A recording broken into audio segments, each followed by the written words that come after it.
Le 19e siècle voit le monde changer comme jamais auparavant. C'est un siècle où tout bouge, où des foules de métiers s'éclipsent alors que de nouveaux savoir-faire émergent.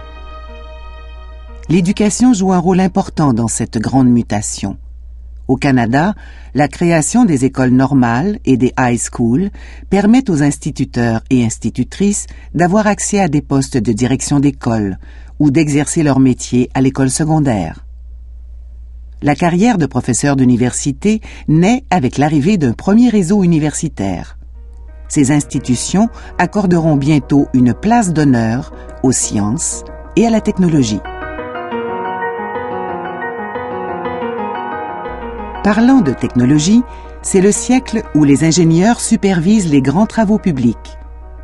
Serait-il possible d'habiter dans la grande ville sans l'eau courante et les égouts? Les bains entrent dans les foyers en même temps que l'hygiène, panacée à bien des maux, si l'on en croit les médecins et les infirmières qui en sont les infatigables promoteurs.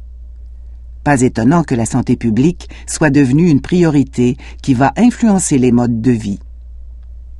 On trouve également d'autres remèdes aux terribles épidémies qui font des ravages, surtout chez les enfants. Les bureaux de santé des villes entreprennent des campagnes de vaccination. Et puis, on réussit à résoudre l'énigme de la contagion. Grâce aux travaux de Pasteur et de Koch, le rôle des microbes dans la propagation des maladies est révélé au grand jour. Les bactériologistes essaiment un peu partout. Ils fondent des laboratoires où l'eau, le lait et d'autres aliments sont désormais analysés.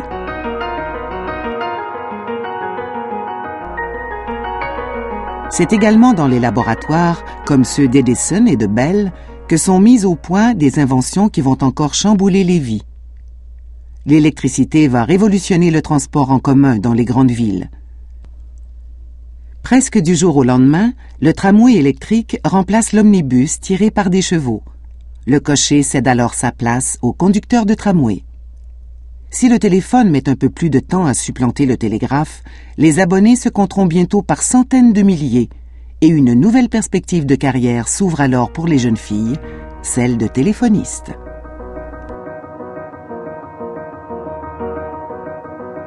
La mutation des villes et des métiers est loin de s'achever. En fait, elle ne fait que commencer.